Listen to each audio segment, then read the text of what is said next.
Indonesia gelap, ya, yang sedang ramai sekarang.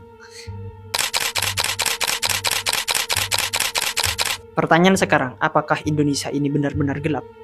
Atau ini tuh cuma ilusi semata yang hanya dibuat untuk menyerang oposisinya, yaitu pemerintahan sekarang. Saudara-saudara sebangsa di setanah air dimanapun engkau berada.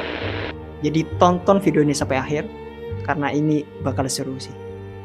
Dan selamat datang di ilusi saya.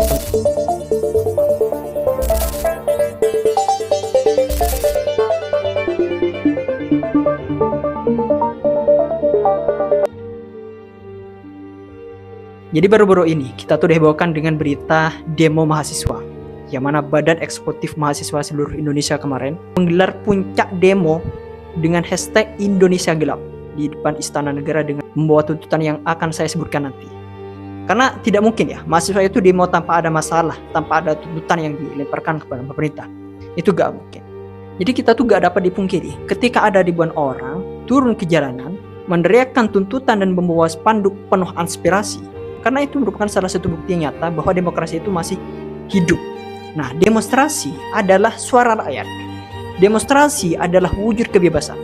Ketika demonstrasi ini tidak ada, maka pada saat itu juga negara demokrasi itu hanya sebatas spanduk yang gagal menjadi negara demokrasi. Ingat, demokrasi itu bukan sekedar pemilu, bukan sekedar kebebasan memilih pemimpin, tapi demokrasi ini lebih kepada sistem yang menjamin hak rakyat Indonesia, baik untuk bersuara, mengkritik, bahkan menekan pemerintah jika kebijakan yang dibuat itu dianggap tidak berpihak pada kepentingan masyarakat. Jadi demonstrasi ini itu merupakan salah satu alat utama dalam mekanisme kontrol publik terhadap kekuasaan. Makanya saya gak suka ketika ada orang yang mengatakan, oh demo ini itu ditunggangi partai tertentu, di belakangnya ini ada orang yang memiliki kepentingan politik segala macam, ada intervensi pihak luar. Kita gak usah kesana dulu deh. Oke, misalkan ditunggangi partai tertentu. Tapi ketika kita lihat mahasiswa ini turun ke jalan, panas-panasan di sana, ini tuh sudah menunjukkan kalau mereka itu menginginkan Indonesia ini menjadi lebih baik. That's the point. Itu tujuannya. Ya, tentu saja hak untuk berdemonstrasi itu tidak hanya sekedar konsep, tetapi juga dijamin dalam berbagai konstitusi dan peraturan hukum di Indonesia. Indonesia aja itu menjamin hak berdemonstrasi. Itu ada di pasal 28E ayat 3 UUD 1945 yang menyatakan di sana kalau setiap orang itu berhak atas kebebasan berserikat, berkumpul dan mengeluarkan pendapatnya. Jadi demonstrasi itu dilindungi oleh hukum. Nah, mengenai tuntutan yang dituntutkan mereka kepada negara pada saat itu ada 9 tuntutan pokok.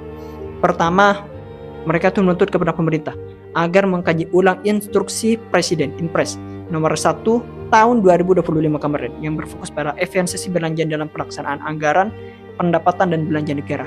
Gak hanya itu, anggaran pendapatan dan belanja daerah pun juga diminta untuk dikaji ulang karena di situ ada miskomunikasi, tidak transparansi dan segala macam. Kemudian yang kedua, mereka itu menuntut agar melakukan transparansi status pembangunan dan pajak rakyat. Yang ketiga, mereka menuntut untuk melakukan evaluasi program makan bergizi gratis yang digagas oleh Presiden Pak Prabowo kemarin. Yang keempat, mereka itu menuntut untuk menolak revisi Undang-Undang nomor 3 tahun 2020 tentang perubahan atas Undang-Undang nomor 4 tahun 2009 tentang pertambangan mineral dan batu bara, Minerba, yang menurut BMSE ini sedang bermasalah sekarang. Yang kelima, mereka itu menuntut untuk menolak duifungsi TNI. Masalahnya di mana? Mayor Teddy. Itu masalahnya, tapi saya gak mau bahas. Kemudian yang keenam, yang dituntut mereka itu mengesahkan undang-undang perampasan aset. Ini gak disahkan dari dulu. Udah beberapa demo.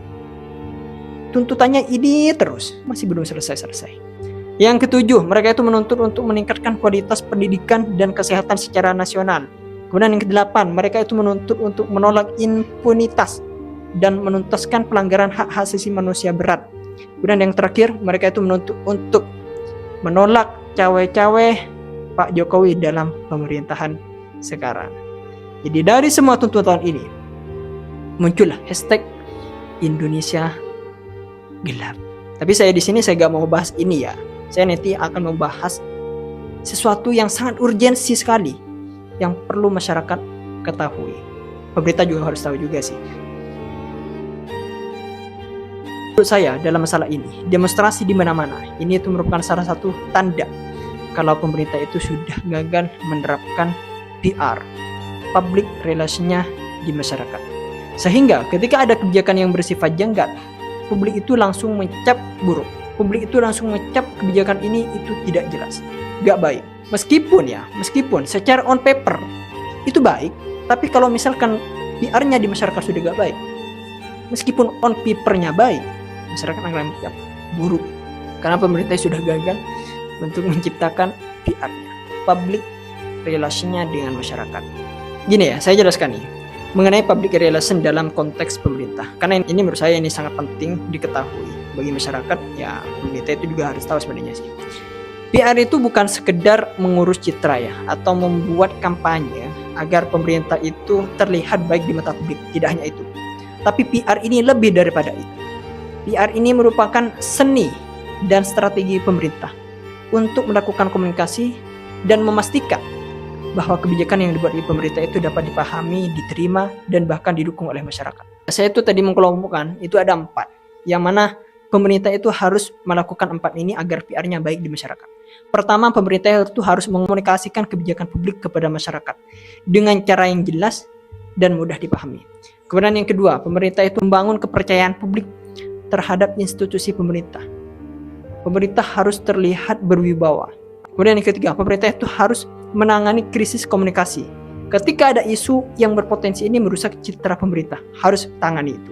Kemudian yang terakhir, pemerintah itu harus menjaga stabilitas sosial dengan memastikan masyarakat tidak disinformasi atau termakan hoax. Itu perlu dilakukan oleh pemerintah agar supaya PR-nya itu baik di mata masyarakat. Namun ya, kalau kita lihat sekarang, PR pemerintah ini sering kali justru menjadi sumber masalah. Komunikasi yang tidak efektif, inkonsistensi informasi, hingga sikap defensif terhadap kritik. Nah, ini itu merupakan beberapa faktor yang membuat kepercayaan publik itu semakin menurun. PR di masyarakat itu menurun. Kita lihat aja kemarin, pemerintah pada saat menanggapi masalah hashtag yang kabur aja dulu kemarin, dia tuh menanggapi dengan cara mengatakan dia menyuruh kabur aja tapi gak usah kembali lagi.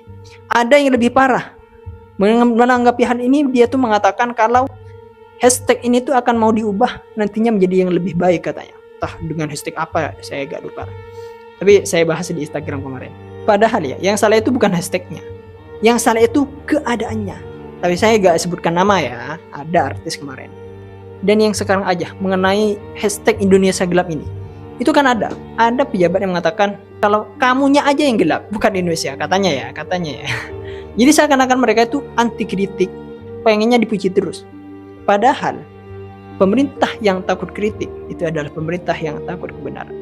Karena kritik itu adalah cerminan untuk melihat kesalahan dan memperbaikinya. Gak ada orang yang hebat kecuali orang itu sudah melewati kritikan yang buruk. Nah, ini yang viral kemarin. Itu banyak orang yang mengatakan kalau demonstrasi kemarin aja itu ditunggangi partai. Pertanyaan saya, apakah benar? Saya di sini gak mau bilang ya kalau ini tuh ditunggangi partai atau tidak. Tapi ketika saya analisa ya, kenapa kok orang itu mengatakan seperti itu? Ya mungkin salah satu penyebabnya itu karena sekarang itu bertepatan pada saat Pak Hasto itu ditahan. Membuat partainya kemarin itu marah dan pasti gak terima dong. Makanya saya ketika analisa ini mungkin orang yang mengatakan seperti itu, mungkin ini alasannya. Tapi di sini saya gak mau mengatakan kalau itu ditunggangi partai atau tidak. Tapi intinya ya, saya itu sangat mendukung kepada mahasiswa kemarin yang turun ke lapangan. Saya salam hormat kepada kalian semua. Karena ketika saya lihat aja kebijakan pemerintah, ini memang ada kebijakan yang nilai. Karena sebenarnya kita mahasiswa sama pemerintah itu memiliki tujuan yang sama, yaitu memiliki tujuan kemajuan Indonesia. Jadi gak masuk akal kalau ada pejabat yang gak mau dikritik, gak mau disalahkan segala macam, dan menganggap demonstrasi ini tuh merupakan serangan dari mahasiswa, merupakan serangan dari pihak oposisi. Padahal kan enggak. Mereka itu turun ke jalan, itu bukan karena mau perang, bukan mau menghancurkan negara, tapi tujuannya itu mereka satu, yaitu pengen Indonesia ini menjadi lebih baik. That's the point. Ya sebenarnya kita, masyarakat, dan pemerintah itu memiliki tujuan yang sama pasti, yaitu kemajuan negeri ini. Cuman yang jadi masalah ketika ada oknum dari kedua belah pihak ini. Satunya mengkritik karena ada kepentingan politik di belakangnya. Satunya bagian pejabat ini nggak mau dikritik, nggak mau introspeksi diri. Akhirnya kebijakan yang nggak bagus itu tetap dilakukan. Jadi kan ini membuat Indonesia ini menjadi gelap. Jadi ayolah kita saling kerjasama. Bagaimana caranya Indonesia ini maju? Bagaimana menurut kalian? Apakah hashtag Indonesia gelap ini emang gelap sekarang? Atau ini cuma ilusi semata yang dibentuk oleh oposisi tertentu? See you next video. Eksklusif.